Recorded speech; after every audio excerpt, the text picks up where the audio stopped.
दोस्तों, आपका स्वागत है आपके अपने YouTube चैनल प्रीतम अकाडमी परिवार में। और मैं हूं सूरज कुमार। तो कैसे हैं आप लोग? आई होप कि आप लोग अच्छे होंगे, साथ ही साथ स्वस्थ होंगे।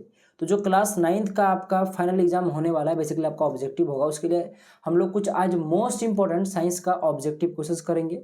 और ये हमारा पार्ट 3 वीडियो है। इससे पहले मैंने 2 वीडियो डाला हुआ है, नहीं देखे तो देख लीजिएगा। मैं जितने भी आपको पार्ट बाय पार्ट वीडियो डालते रहूँगा, चाहे वो साइंस का रहे, चाहे आपका मैथ का रहे, चाहे आपका एसएसटी का जो पंकज सर लेंगे, या हिंदी इंग्लिश का रहे। इंग्लिश का भी मैं वीडियो ले रहा हूँ, हिंदी का भी आप लोग को देखने को मिलेगा। तो जो भी वीडियो लूँ, अगर आप लोग सभी देख लेते हो तो आपको बोर्ड एग्जाम में अच्छा मार्क्स जरूर आएगा। सब में आप लोग आराम से प्लस ला सकते हो, 80+ अब तो आराम से ला सकते हो, अगर कुछ भी साल में नहीं पढ़े हो। और साल में अगर कुछ भी अगर आप लोग पढ़े हो और इसको कर लोगे तो मेरी गारंटी आप लोग को कोई नहीं रोक सकता, ठीक है। और जो बच्चा पूरा साल नहीं पढ़ा है, कोई भी दिक्कत नहीं है, क्योंकि अभी भी आपके पास समय है। आप अगर कुछ पूरा साल कुछ नहीं पढ़े हो ना, तो अभी का ये जो 1 महीना 1.5 महीना का समय है, इसको अगर आप लोग अच्छे से यूटिलाइज कर लेते हो ना, तो जो पूरा साल पढ़ा है ना, उस टाइप के बच्चा जैसा आप लोग रैंक ला सकते हो। कोई बड़ी बात है नहीं बोर्ड एग्जाम में नंबर लाना, याद रखना मेरी बात। तो फिलहाल चलिए बाद में बात करते हैं, पहले क्वेश्चन को स्टार्ट करते हैं। देखो, आज टोटल लगभग 20 प्रश्न कवर करेंगे, ठीक है। लगभग क्या 20 प्रश्न कवर करेंगे। देखो, सबसे पहला प्रश्न है कि निम्नलिखित में किन राशियों का ऐसा मात्रक समान है। तो जो चाल होता है उसका भी मीटर पर सेकंड होता है, वेग होता है उसका भी मीटर पर सेकंड होता है, और त्वरण का जो होता है मीटर पर सेकंड स्क्वायर होता है, विस्थापन का मीटर होता है, बल का न्यूटन होता है। संवेग का क्या होता है? देखो, संवेग का जो फॉर्मूला होता है वो होता है P बराबर में mv। एम का क्या होता है सबको पता है, मास जो कि होता है इसका केजी होता है। और भी का क्या होता है, भी माने वही वेग, वेग का होता है मीटर पर सेकंड, मैंने बताया। यानी केजी मीटर पर सेकंड इसका किसका हो गया, ये संवेग का हो गया। तो देखा जाए तो 1 नंबर का ऑप्शन ही करेक्ट है, क्योंकि चाल और वेग का ऐसा मात्रक मीटर पर सेकंड होता है, इसलिए ये करेक्ट आंसर हो जाएगा। और साथ ही साथ मैंने आपको त्वरण, विस्थापन, बल, संवेग सबका बता दिया, ठीक है। तो मैं इसी प्रकार से जो क्वेश्चन मैं आपको कराऊंगा उसके साथ साथ जो क्वेश्चन बन सकते हैं मैं वो भी आपको कराऊंगा। तो भाई साहब, क्वेश्चन सिर्फ 20 है, पर उससे रिलेटेड जितने भी और क्वेश्चन बन सकते हैं मैं आपको सब बताऊंगा, ठीक है। तो आपको टेंशन नहीं लेना है। अच्छा, निश्चित दिशा में वस्तु द्वारा तय की गई दूरी को क्या कहते हैं, विस्थापन कहते हैं, ठीक है। चलिए आगे बढ़ते हैं। अच्छा, वेग कैसा है, मतलब क्या होता है, अभी मैंने आपको बताया, चलो कमेंट करके बताओ। चलिए आगे बढ़ते हैं। स्वचालित वाहनों में एक यंत्र लगा होता है जो उनके द्वारा तय की गई दूरी को प्रदर्शित करता है। इस यंत्र को क्या कहते हैं? तो देखो, स्वचालित वाहन में भी बोले कि वाहन में 2 तरह का समझो मीटर लगा हुआ होता है। एक होता है आपके पास पथमापी, जो क्या करता है, रास्ता को मापता है, यानी कि कितना दूरी चला उसको मापता है। और एक लगा होता है स्पीडोमीटर, जो क्या करता है, गाड़ी के जो चाल होता है उसको मापता है, ठीक है। तो पथमापी को ही हम लोग क्या बोलते हैं, ओडोमीटर बोलते हैं, ठीक है। तो आपके पास 1 नंबर का ऑप्शन कट हो जाएगा, ठीक है। पथमापी का इंग्लिश नाम ओडोमीटर होता है, ठीक है। और स्पीडोमीटर का काम क्या होता है, चाल मापने का। तो दोनों ही रहता है। तो चाल मापने के लिए होता है स्पीडोमीटर, जो सुई जैसा नहीं होता, कांटा जैसा, जो जब आप एक्सीलरेटर लेते हो तो वो ऊपर की ओर उठता है, वो बेसिकली आपका स्पीडोमीटर होता है। और एगो नंबर टर्म देखना है, बीच टर्म में एगो इस प्रकार से नंबर चलता है जिसमें नंबर नंबर नंबर लिखा होता है, वो बेसिकली आपका दूरी मापता है, तो वो आपका ओडोमीटर होता है। और सुई आपका क्या होता है, स्पीडोमीटर होता है। तो याद रखना मेरी बात, अगर चाल मापने को बोले तो स्पीडोमीटर, दूरी मापने को बोले तो ओडोमीटर, ठीक है, या पथमापी रहेगा, ठीक है। तो कंफ्यूज नहीं होना, ओडोमीटर पथमापी की चीज होता है। अच्छा, लेकिन यदि पिंड का द्रव्यमान दोगुना कर दिया जाए, यानी कि पिंड का जो मान लो कि द्रव्यमान अभी m है तो उसको 2m कर दिया जाए, यानी कि डबल कर दिया जाए। और जो वेग है, वेग जिसको हम लोग v से दिखाते हैं, वेग को आधा कर दिया, यानी कि v/2 कर दिया जाए, तो पिंड का रेखीय संवेग, फिर बोलो कि संवेग क्या होगा, मोमेंटम क्या होगा। तो सबसे पहली बात, संवेग को p से दिखाते हैं, जिसको हम लोग mv से डिनोट करते हैं। ये मतलब इसका फॉर्मूला जो होता है वो mv होता है। अभी मैंने थोड़ा देर पहले बताया था संवेग कैसे है, मतलब तब मैंने बताया कि जो संवेग होता है, जो रेखीय संवेग होता है, उसका फॉर्मूला m/v होता है, मास इंटू वेलोसिटी, ठीक है। यानी कि होता है आपके पास द्रव्यमान गुणे में वेग होता है। और ये तो आपको इसका चेहरा याद रखो कि कोई भी वस्तु जो होता है जिसका संवेग जनरली क्या होता है, m/v होता है। अब इस क्वेश्चंस के अकॉर्डिंग जो आपके पास p का जो वैल्यू लेना है, आपको वो लेना है 2m इंटू का v/2 लेना है, ठीक है। क्योंकि देखो, यहाँ पे आपके पास द्रव्यमान को डबल कर देना है, यानी कि इसको 2 से गुना कर दिया जाना है, 2 गुना कर देना है, और वेग को आधा कर देना है इसको, यानी कि 20 को 2 से भागा दे देना है। यानी कि अब जो संवेग बनेगा वो देखो कि अगर मैं बात करूँ तो ये 2 और ये 2 आपस में कट जाएगा, यानी कि फिर से देखो तो ये mv ही रहेगा। और ये जो जनरली mv जो होता है, ये आपको पता है कि नॉर्मली किसी भी पिंड का संवेग होता है, यानी कि संवेग में कोई फर्क नहीं पड़ने वाला है। अगर आप लोग मास को 2 गुना कर देते हो और वेग को आधा कर देते हो, यानी कि वही रहेगा, बी नंबर ऑप्शन आपका करेक्ट हो जाएगा। यही अगर मान लो कि वेग को अगर मान लो कि अगर आधा कर दिया जाए तो फिर क्या होगा, आप लोग कमेंट करके बताओ। या फिर बोलो कि वेग को दुगना कर दिया जाए तो क्या होगा। या फिर कभी ऐसे क्वेश्चन आता है कि मास को दुगना कर दिया जाए तो आपको बता कि क्या संवेग होगा, अगर मास को आधा कर दिया तो संवेग क्या होगा। आप लोग मुझे कमेंट करके जरूर बताओ, ठीक है। चलिए आगे बढ़ते हैं नेक्स्ट प्रश्न की ओर। अच्छा, यदि दो वस्तु ए और बी का द्रव्यमान 6 केजी और 34 केजी है तो देखो बेसिकली जड़त्व से रिलेटेड क्वेश्चन है।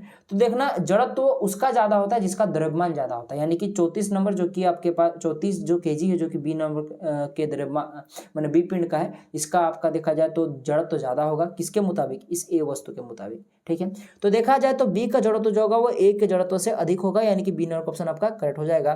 चलिए आगे बढ़ते हैं। न्यूटन गति के किस नियम को जड़त्व का नियम भी कहते हैं, तो प्रथम नियम को कहते हैं, तो न्यूटन के गति का प्रथम नियम कहते हैं। अब आप लोग कमेंट करके बताओ कि बल की परिभाषा किस नियम से मिलती है, प्रथम नियम, द्वितीय नियम या तृतीय नियम न्यूटन का, या और एक क्वेश्चन कि बल का जो समीकरण होता है वो किस नियम से मिलता है। तो ये दो प्रश्न का मुझे आंसर आप लोग जरूर कमेंट में दीजिएगा, ये प्रश्न भी आपके एग्जाम में आता है जो मैंने अभी आपसे पूछा। अच्छा, रॉकेट किस सिद्धांत पर कार्य करता है, तो ये संवेग संरक्षण के सिद्धांत पर कार्य करता है। अच्छा, लिखा कि 60 केजी द्रव्यमान के किसी मनुष्य का भार चंद्रमा पर क्या होगा, और जी का मान जो लेना आपको 10 मीटर पर सेकंड स्क्वायर लेना है, तो जब तक जी का मान 10 ना बोले तब तक 9.8 ही लीजिएगा। ठीक है, अच्छा सबसे पहली बात तो द्रव्यमान की बात करें तो द्रव्यमान चाहे आप लोग चंद्रमा पर नापो, चाहे सूर्य पर मापो, चाहे आप लोग पृथ्वी पर मापो या ब्रह्मांड में कहीं भी मापो, वो हमेशा सेम होता है। द्रव्यमान किसी भी पिंड का चेंज नहीं होता है। ठीक है, तो यानी कि ये चंद्रमा पर आपको भार पूछा है, भार यानी कि बेसिकली भार को डब्लू से दिखाते हैं, भार एक प्रकार का बल ही होता है, और बल का फॉर्मूला क्या होता है आपको F बराबर में m होता है, यानी कि बल का फॉर्मूला क्या होता है m होता है। पर यहाँ पे बेसिकली यहाँ पे गुरुत्वाकर्षण वगैरह की बात चल रही है, फिर बोलो गुरुत्व त्वरण की बात चल रही है, इसलिए आपको a की जगह पे क्या करना है, छोटा जी लगाना है, यानी कि इसका फॉर्मूला क्या हो जाएगा mg हो जाएगा, W बराबर में mg। पर W बराबर में mg जो ये होता है पृथ्वी के लिए होता है, पर चंद्रमा के लिए फॉर्मूला में थोड़ा सा चेंज कर देना, g/6 कर देना, क्योंकि जो आपके पास चंद्रमा पे जो गुरुत्व त्वरण होता है, जो जी का मान होता है वो पृथ्वी के 1/6 वा भाग होता है। ठीक है, यानी कि आपके पास जी को क्या कर देना है 1/6, जी को 6 से भागा दे देना है। ठीक है, या फिर जी को 1/6 से गुना कर देना, बात बराबर है। अब ये जो फॉर्मूला बनकर है बेसिकली चंद्रमा के लिए, यानी कि WC निकल गया आपके पास, W चंद्रमा के लिए आपका बन गया फॉर्मूला। बस फॉर्मूला पुट कर दो, m का वैल्यू तो 60 का 60 रहेगा, गुना में जी का वैल्यू 10 लेना, बटे में 6, आप 6 10 से 60, और यहाँ पे पहले से 10 से 10 गुना 10 कितना हो जाएगा 100 हो जाएगा, यानी कि 100 न्यूटन आपके पास हो जाएगा, क्योंकि जो भार का ऐसा मतलब होता है वो न्यूटन होता है, क्योंकि भार एक प्रकार का बल ही होता है। ठीक है, चलिए आगे बढ़ते हैं। कभी क्वेश्चन पूछ देता है भार कैसा मतलब क्या होता है, तो न्यूटन होता है, याद रखना मेरी बात। अच्छा, यदि दो वस्तु के बीच की दूरी को आधा कर दिया जाए तो उनके बीच का गुरुत्व बल किस प्रकार बदलेगा, तो 4 गुना हो जाएगा, एक नंबर का ऑप्शन कट हो जाएगा। कैसे समझो, देखो कोई भी वस्तु का जो गुरुत्व बल होता है जो एक प्रकार का बल ही होता है, इसलिए इसको हम लोग एफ से ही दिखाते हैं। ठीक है, जिसका फॉर्मूला होता है बड़ा जी m1 इंटू का m2 बाय में r स्क्वायर होता है। r क्या है यहाँ पे बेसिकली दो पिंडों के बीच में दूरी, यानी कि जो m1 और m2 जो दो पिंड है इनके बीच की दूरी होती है। ठीक है, तो ये आपका देखा जाए तो गुरुत्वाकर्षण का फॉर्मूला होता है। इसमें से देखा जाए तो g तो कांस्टेंट होता है, इसका तो कोई वैल्यू है ही नहीं, क्योंकि g का मान नहीं घट सकता नहीं बढ़ सकता, जो कि फिक्स होता है। अब बड़ा जी का मान क्या होता है आप लोग मुझे कमेंट करके जरूर बताइएगा। ठीक है, पर अब यहाँ पे देखो जो आपके पास फाइनल फॉर्मूला जो बना जिसके कारण ये बल निर्भर कर सकता है वो पिंडों के द्रव्यमान पर और उनके बीच की दूरी पर। ठीक है, तो आप देखो क्वेश्चन में क्या बोला है कि उनकी बीच की दूरी को आधा कर दिया जाए, यानी कि r का वैल्यू r/2 कर दिया जाए। ठीक है, यानी कि समझो तो सबसे पहले तो ये ध्यान दो कि जो नॉर्मल एफ है, जो कोई भी दो पिंडों के बीच का जो गुरुत्वाकर्षण का जो मुखड़ा होता है वो क्या होता है, ये वाला होता है। ठीक है, अगर जी को छोड़ दो तो क्या होता है m1 into m2 bye r square होता है। लेकिन इस क्वेश्चन के अकॉर्डिंग जो आपके पास m1 और m2 तो सेम रहेगा, मास में कोई परिवर्तन नहीं किया जा रहा, दो पिंड का कोई उसमें परिवर्तन नहीं किया जा रहा, बस दूरी बढ़ा दिया, दूरी को आधा कर दिया जा रहा है, यानी कि दूरी जो r था उसको r/2 कर दिया जाता है, पर फॉर्मूला में r का स्क्वायर होता है, इसलिए यहाँ पे r/2 का स्क्वायर हो जाएगा। तो देखो स्क्वायर को अंदर लेके जाओगे तो यहाँ पे हो जाएगा आपके पास r का स्क्वायर बटे में यहाँ पे 2 का जब स्क्वायर होगा, क्योंकि देखो स्क्वायर 2 के लिए भी तो होगा ना, तो ये 4 हो जाएगा, यानी कि r²/4 यहाँ पे आप लोग इसके जगह पे लिख सकते हो। तो मैं क्या करता हूँ इस r/2 के मतलब r/2 जो है मैं r² बटे में 4 लिख देता हूँ। अब देखो r²/4 को जब आप लोग ऊपर लेके जाओगे तो क्या बन जाएगा m1 इंटू का m2 बाय में करो, फिर बोलो कि क्या हो जाएगा गुना में ये हो जाएगा 4 बटे में r² हो जाएगा। 4 बटे में r² होगा कि नहीं, आराम से होगा, क्योंकि देखो ये पलट जाता है, जब ऊपर जाता है तो ब्रैकेट के ऊपर जाएगा तो क्या पलट जाएगा। अब इस 4 को आगे तरफ लिख दो तो क्या हो जाएगा 4 इंटू का m1 इंटू m2 बाय में r²। और अभी मैंने बताया था आपको कि इसको याद रखना कि m1 इंटू m2 बाय में r² अगर बड़ा जी को नहीं छोड़ देते तो उसके हिसाब से ये आपका गुरुत्वाकर्षण का फॉर्मूला हो गया। ठीक है, परंतु ये तो जनरल हो गया फॉर्मूला, उसके आगे 4 से गुना हो गया, यानी कि इसका मान जो है 4 गुना बढ़ गया है जब आप लोगों ने जो दूरी है दो पिंडों के बीच की उसके आधा कर दिया है। तो यानी कि आपके पास 4 गुना हो जाएगा, बढ़ जाएगा आपके पास, ये नंबर ऑप्शन करेक्ट हो जाएगा। चलिए आगे बढ़ते हैं। ध्वनि किस माध्यम में गमन करती है? तो ध्वनि जो होता है वो ठोस, तरल और गैस, इन तीनों माध्यम में गमन करती है। डी नंबर ऑप्शन आपके पास करेक्ट हो जाएगा। अच्छा, वायु में ध्वनि तरंग निम्न में से किसका उदाहरण है? तो वह अनुदैर्ध्य तरंग का उदाहरण है। ए नंबर ऑप्शन आपके पास करेक्ट हो जाएगा। चलिए आगे बढ़ते हैं। मानव श्रवण की श्रवप्रास की ऊपरी आवृत्ति सीमा लगभग होती है 20,000 हर्ट्ज होती है। अब लोग सर ऑप्शन में तो कहीं है नहीं, ठीक है। तो देखो 20,000 हर्ट्ज को ही हम लोग 20 किलो हर्ट्ज बोलते हैं, क्योंकि 1 किलो में जो 1 किलो हर्ट्ज में 1000 हर्ट्ज होता है, यानी कि आप लोग 20 किलो हर्ट्ज में 20,000 हर्ट्ज आपका होगा। तो आपके पास इन और ऑप्शन कट होगा। कभी आपको 20 किलो हर्ट्ज दे देता है या तो फिर नॉर्मली 20,000 हर्ट्ज दे देता है। तो जो भी ऑप्शन में उसके ऑप्शन मार दीजिएगा। ये तो हो गया ऊपरी सीमा। अब निम्न सीमा क्या होता है? तो 20 हर्ट्ज होता है, याद रखना मेरी बात, ठीक है। 20 हर्ट्ज से 20,000 हर्ट्ज के बीच में मानव कान का श्रव क्षमता होता है, ठीक है, याद रखना मेरी बात। तो निम्न और ऊपरी सीमा भी पूछा जा सकता है, या डायरेक्टली पूछ देगा कि मानव कान का श्रव क्षमता जो है वो 20 हर्ट्ज से 20,000 हर्ट्ज होता है, ठीक है। अच्छा, दो विभिन्न पदार्थों के कणों का स्वतः मिलना क्या कहलाता है? उसको विसरण कहते हैं, याद रखना मेरी बात, कई बार आया हुआ प्रश्न है। चलिए आगे बढ़ते हैं। बर्फ का गलनांक कितना होता है? तो बर्फ का गलनांक जो होता है वो 0 डिग्री सेल्सियस होता है। सर ऑप्शन में तो कहीं है नहीं, यानी कि 1 डिग्री सेल्सियस करेक्ट हो जाएगा। नहीं, 0 डिग्री सेल्सियस को हम लोग 273 केल्विन बोलते हैं। एक्चुअली में 273.15 या तो फिर कहीं कहीं 273.16 दिखता है, ठीक है। यही होता है जो होता है एकदम 0 का केल्विन में एब्सोल्यूट मान होता है, यानी कि आपके पास अगर 0 डिग्री सेल्सियस ना दे तो आपके पास कितना देगा? आपके पास 273.16 केल्विन देगा, या तो फिर 273 केल्विन देगा, जो भी देगा मार दीजिएगा। और फ़ारेनहाइट में इसका वैल्यू शायद 32 फ़ारेनहाइट होता है। हाँ 32 ही होता है, एक बार चेक कर लीजिएगा। पर अगर क्वेश्चन में 32 फ़ारेनहाइट दे या 273 दे या 273.16 दे या तो फिर 0 डिग्री सेल्सियस, तो बात बराबर है, ठीक है। चलिए आगे बढ़ते हैं।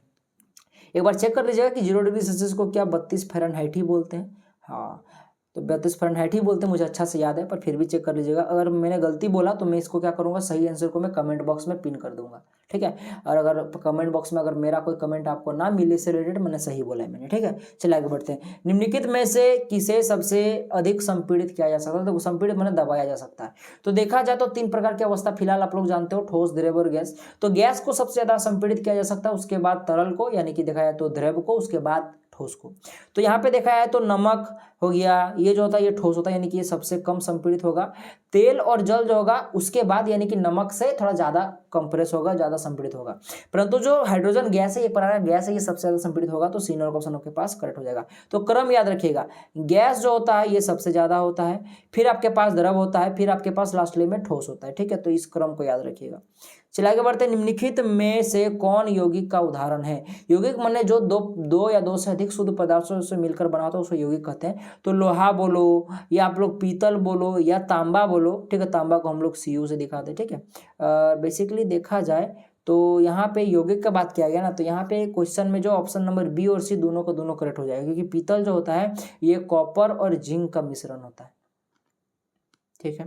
तो पीतल कॉपर और जिंक का मिश्रण होता है। तो देखो यहाँ कॉपर और जिंक मिलकर आपका बना, यानी कि ऑप्शन नंबर बी और सी दोनों ही करेक्ट हो जाएगा, क्योंकि जल जो होता है जल का भी फॉर्मूला H2O होता है, ठीक है, जो कि देख लो हाइड्रोजन और ऑक्सीजन से मिलकर बना है। तो देखा जाए तो लोहा तो Fe हो गया, ये तो वैसा तत्व है, डी नंबर का भी तत्व है, लेकिन बी और सी दोनों का दोनों क्या होगा, यौगिक होगा, ठीक है। चलिए आगे बढ़ते हैं। देखा यहाँ पे पीतल किस जो पीतल है, पीतल किस किस धातु का मिश्रण, अभी मैंने बताया था कॉपर और जिंक का, ठीक है, यानी कि बोलो जिंक या कॉपर, बात बराबर, या कॉपर या जिंक बोलो।